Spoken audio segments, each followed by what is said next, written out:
Welcome to What's in the Box, episodes of horror with Donna and Eric. My name is Donna, And I'm Eric. and joining us for our Texas Author Con interview today is Jamie Lee. Welcome to the show. I am so glad to be here, Donna and Eric. Yeah, it's great that you could come on. Thank you. Yeah, we just want to make sure everybody gets a chance to introduce themselves. Hopefully the people viewing will, be coming to the event or at least searching out new authors they may not have heard about, which I'm always doing. So, Great. If you, we do have just a couple little fun icebreaker questions to start off with. The first one is Michael, Jason, or Freddy. Who is your favorite? Oh man. Well, I'm kind of built like Jason, so there's a thing there, but it's the water. I don't like the water. I can tell you a creepy thing my father just told me growing up. He's like, son, male member generation of every generation of our family is drowned, so I just avoid water. So in that case, Freddy. Okay. Yeah, there you go. I was like, that right there will tell you. Yeah. Yeah. Water validates it. Yep. I would definitely avoid water too. And vampires or werewolves? Werewolves. Yeah. Nice. Okay. Now, do you prefer the werewolf to be like a traditional wolf man, or do you like it to morph into a full like wolf? I was a fan of really White Wolves, Werewolf the Apocalypse in the 90s. Man, that was a good time. Mm-hmm. But the giant werewolf, especially from The Howling, that is just terrifying. But yeah, I would have to say I would go with the Wolfman. Anthropomorphic all the way. Yep. Yeah, I gotta agree with you there. Yeah, I think those are my favorite too. Yep, have to agree. What was your favorite scary movie as a kid? As a kid, this could be a longer conversation, probably outside the scope, about parenting. But I saw The Exorcist when I was 5 years old. It gave me waking hallucinations that I remember to this day. Great movie though when I saw it when not being kept awake. So I'd have to say that, yeah, The Exorcist was definitely a very good one. Not something for a 5-year-old, but yep. No, that's an ongoing theme. We've noticed that most writers that are doing this have experienced these kinds of movies at a very young age. So maybe that's why we all like to do what we do. So yep, I'm the same way. I saw scary movies at a very young age. That's crazy. Yeah. Now, do you have a different favorite movie as an adult? I do, actually. It's kind of a toss-up. I like, actually, no, I know what it is. It's Evil Dead 2. I love Evil Dead 2. Yeah, it's a great movie. Is that the one where he says, "This is my boomstick"? That's the third one. That's the third one. Okay. Yeah, the second one is just this perfect meld of comedy, horror, gross out before gross out was really anything. And I mean, it's like a remake of the first one, kind of, and it's just they got a little bit more money and they did a little bit more with it. And Bruce Campbell's just amazing in it. And some of the special effects are just so far ahead of their time. It's an amazing movie. Yeah, I'm a big fan of Evil Dead 2. It's wonderful. Now, what do you think about the new ones? Are you a big fan of the remakes, or are you more like I like my Evil Dead, Bruce Campbell, the old school stuff? So Army of Darkness hurt my feelings when I saw it because I thought they went a little too far into the camp with that one. But I liked Ash versus Evil Dead, the series. I thought that was good. And I can't remember the director of the new one that came out that was kind of a reboot. But no, I actually like that one a lot. It was kind of its own thing with some similarities to the original series. Now, I've not seen the most recent one. I've gotten to a point after COVID, I'm like, you know what? I'm going to watch it when it comes to video in my living room. But yeah, for sure. Yeah, and I think the reason that the Evil Dead reboot's so good is that because while it pays homage to the first one, it doesn't really copy it. We're not watching just it doing it again. So yeah, I think it's a really fun movie. And that one I saw in the theater too, and I was blown away by how it felt familiar. There was enough difference that it really made its own imprint on the whole series. So Yeah, I'm looking forward to seeing that one so much. But no, I'm not a strict diehard. I was like, no, I like remakes. I was like, I do. Yeah. Yeah, it's funny because I don't remember really being scared of the original Evil Dead. Hmm. And I saw that as a child, but as an adult, I saw the remake of Evil Dead, the newer one, and I saw it in the theater, and it terrified me. So I'm like, I don't know what that says. Maybe it says good things about the movie, or I don't know. But I just don't really remember being scared of Evil Dead when I saw it, when I was younger. Yeah, I don't don't think know. I don't think it scared me either. It definitely, I loved the movie. I think I watched it twice with my friend in high school. But have you guys seen Evil Dead the musical? No, No, I I have have not. not. Believe it or not, that is a lot of fun, and you have to pay extra. I mean, honestly, it's like, oh, you have to pay extra for the gore seats. I'm like, well, of course I have to pay extra for the gore seats. Yeah. Uh, yeah, head to toe, just dripping with whatever they were firing at us from That That's special is awesome. effects. that sounds like a lot of fun, actually. And I It too would was. pay extra for the gore seat. Yeah, I got pictures of my friends and I during that, so it was pretty fun. Kind of like going to see Gallagher. You have to wear your ponchos, and Yeah, if yeah. you're in Yep. the First two rows, get your ponchos out. yeah. Oh, So if goody. somebody were to come to you and say, "I'm new to reading horror," what book would you recommend? Or Dracula, books? Nice. Okay. a classic. I'm my background's in medical microbiology, but I may have highlighted once upon a time as an English major, so I got a very strong foundation in classical literature. But yeah, Dracula, I read. I actually for a while there, I'd read it every year, so it's a very good one. Yeah, that's one that's on our list to do for the show because we're going to be getting into the classics, Nice. Frankenstein, Dracula. Um, Yeah, we're so finishing up werewolves now. We've kind of got the AuthorCon interviews in between what we were doing, but we're doing a block of werewolves, and then we're going to swing it into classic horror literature. So do Frankenstein and all that, like you said. So Oh, very it'll be awesome. fun. Yeah. So do you have a go-to favorite horror novel? Is it Dracula, or is there something else that you like? If somebody was like, "What's your favorite?" I would say that's probably my favorite that I've gone to for a very, very long time. Ever since I mean, I saw the movies before I read it, but I read it, and then Fred Saberhagen did like his own series, like he did a Dracula. Was it Dracula Files? Yeah, it was Dracula Files, which was essentially Dracula from the point of view of Dracula. So his were really good. I liked what he did with that. So I'd have to say I stick with the vampires, even though I was, rooting for the werewolves earlier. yeah, Yeah, yeah. I was gonna say depends because on. it's. Oh, sorry. Go ahead, I Donna. was going to say it depends on the event. I mean, Dracula is very classic, Hmm. and he's, the first vampire. I'll have to say. There was another one. I forget what the name of the book is that was written before Dracula. Um, I can't remember off the top of my head, but he's a classic. So yeah, you can adore him and still be Team Werewolf. Was that Barney the vampire? Was that before him? I'm trying to remember. No, I forget. I think it was written by a Latin author, Okay. Carmilla, I think it's called, something like that. When we were looking up, Sheridan LaFanu. I can't remember yeah, their something name. like that. Yeah, Yep. I'm sure there'll be somebody in the notes telling us that we need to know what that is and screaming the name at us. So yeah, we'll know when at that point. So yeah, yeah, no, I'm a big fan of when they do the Dracula in other, and like I've got a whole bunch of probably 3 or 4 Dracula Sherlock Holmes novels. It's just fun to. He's such an iconic character and such an interesting hmm character that you can easily read him in different, and everybody likes to visit him. So I think yeah, that's a great character. And like Donna says, you can enjoy Dracula but still want the werewolves because I think they're more interesting when it comes to the movies and stuff. I think once you get past Dracula, and I love Dracula when he was in the Marvel comics. Were you a big fan of those?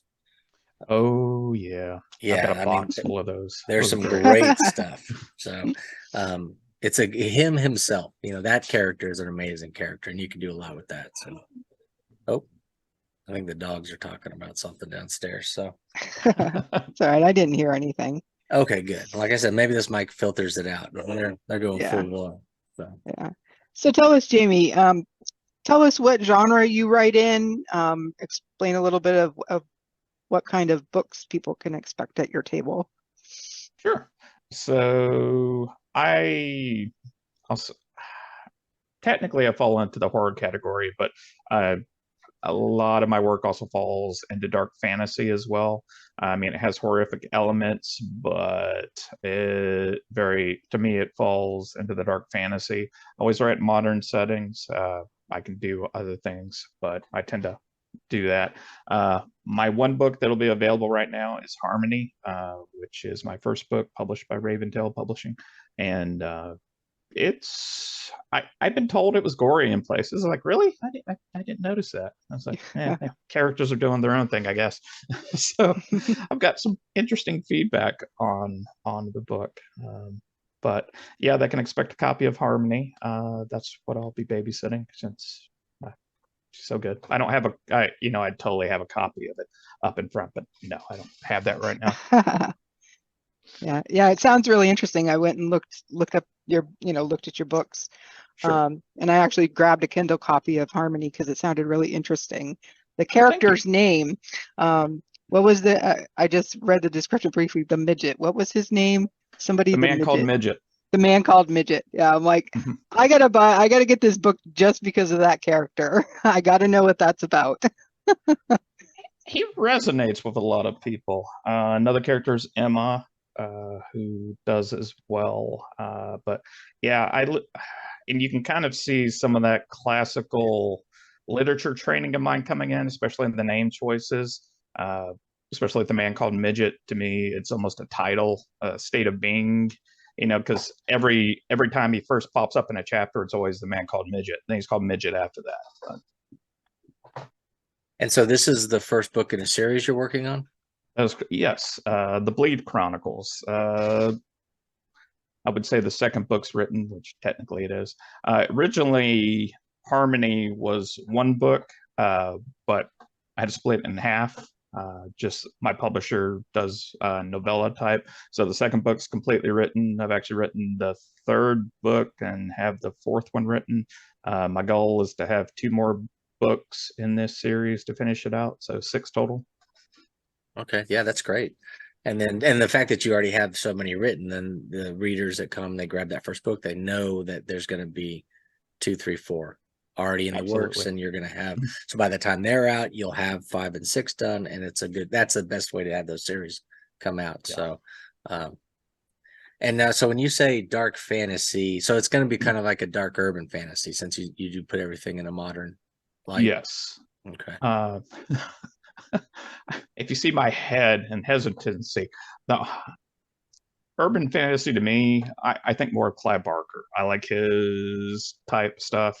He's been an influence in reading him, but I see urban fantasy a lot. You get into that whole vampire werewolf thing usually. I was like, there's a theme. I was like, that's not really me. But to me, one of my earliest influences was Warhammer. Still is. It's a all-encompassing hobby, but that sort of just darkness, it's in grays, the worlds, the characters, that's influenced me very heavily in what I write. So would be closer akin to that in theme. Okay, that sounds cool. Now, when you're writing, do you have music playing, or? I do, actually. I'm not sure what anyone else does, but I usually will play music repeatedly in the background. Helps drown out ambient noise and get me in my proper headspace, honestly. Now, when you're listening, are you listening to instrumental? Are you listening to something specific? Do you have playlists that you have based on what you're writing, or is it just whatever? I usually will listen to, and it kind of plays into my modern theme, the urban fantasy, dark fantasy. I usually listen to a lot of music called agrotech. It's very angry music. So some of the words may not be noticeable, but it's also very strong electronic beats. So there's a very strong percussive cadence to it, I guess you could say. Yeah, when you said that, I was gonna say it immediately went to the beginning of Matrix. That kind of, when they take him out, the White Rabbit to the club, that kind of music. Yep. Okay. Yeah, very similar, actually. Sweet. That's a good. That's a great music to write to. I mean, that definitely will get you going. So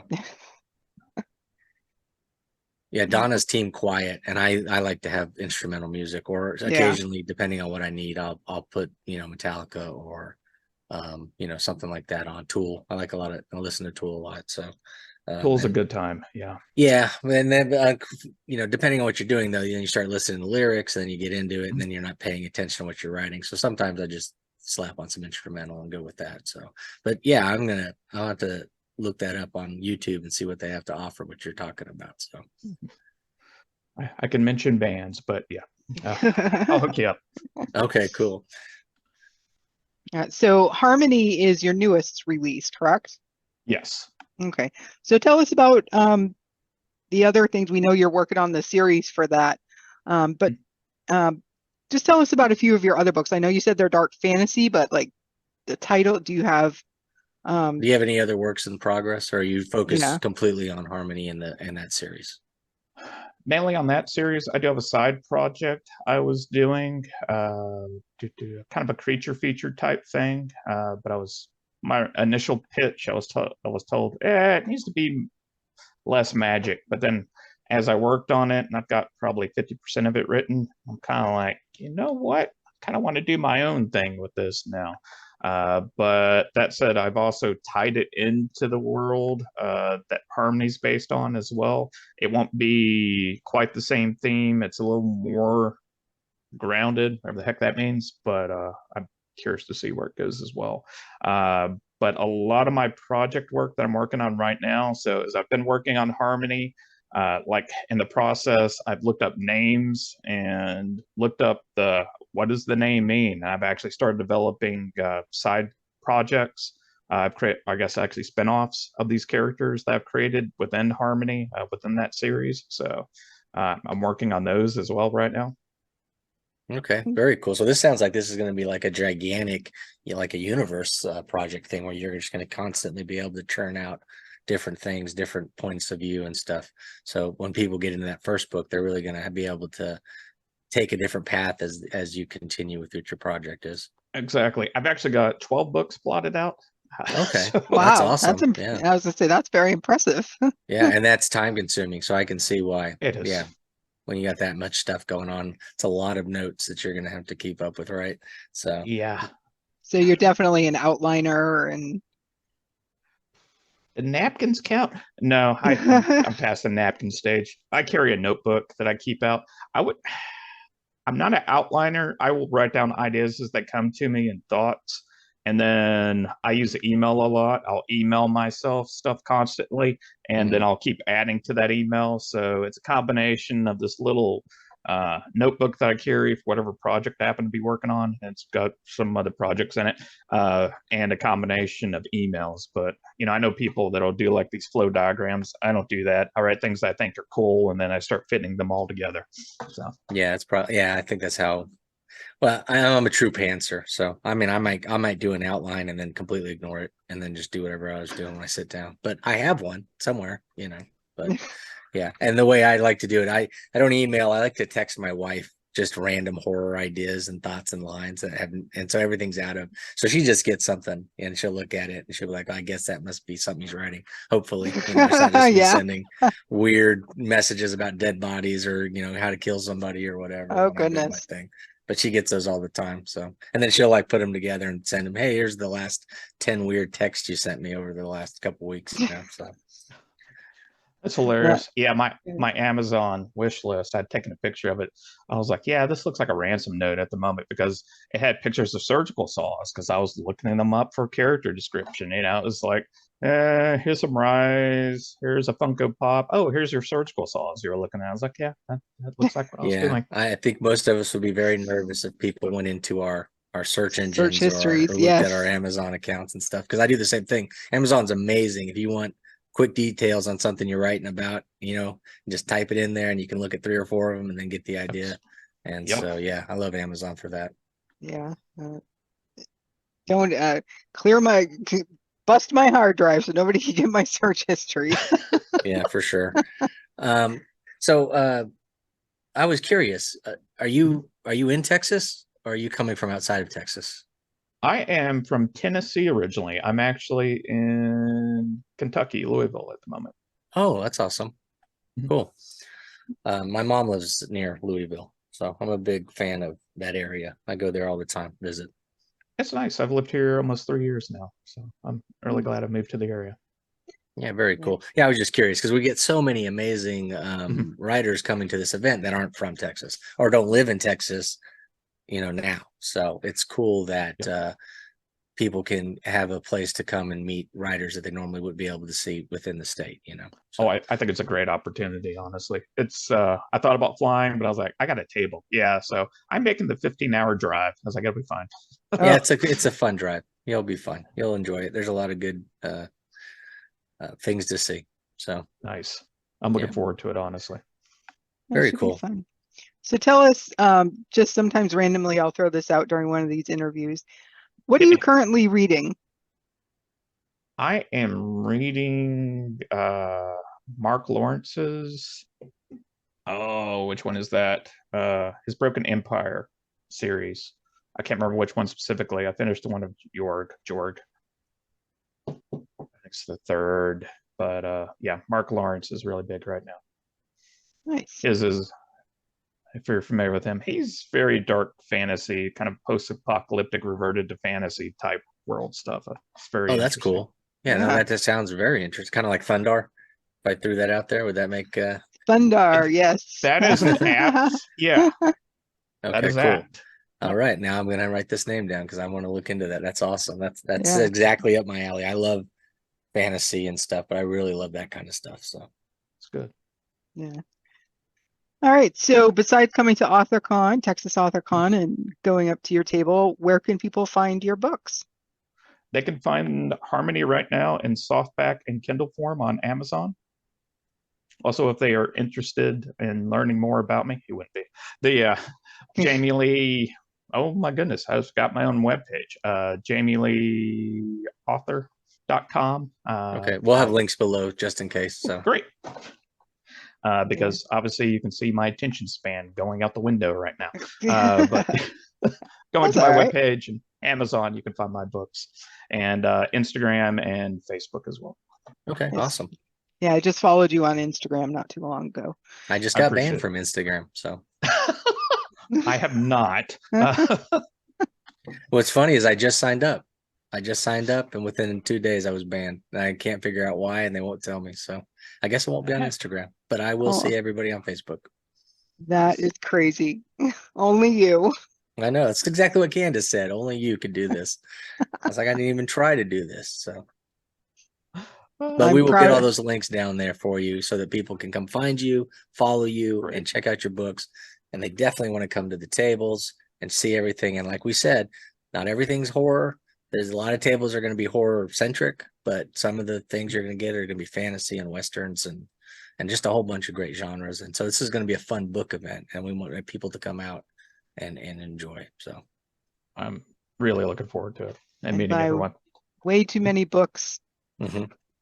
Yeah, I'm looking forward to getting some books. Is that a problem though? I don't think that's a problem. No, it's not. It's not. It could always be worse. That's how I always tell my wife. This could always be worse. It could always be worse, for sure. Okay. All right. Well, Jamie, thank you so much for joining us. It was a pleasure getting to know you. I'm looking forward to meeting you in person in July. July 14th and 15th in the Dallas area. Come on out to Texas AuthorCon. We'll have a link to the Eventbrite site in the description of the video. It is a free event, but to be eligible for the door prizes, you do need to have an Eventbrite ticket. So Jamie, thank you once again, and we'll see everybody on the next episode. Thank you very much for your time. Yep.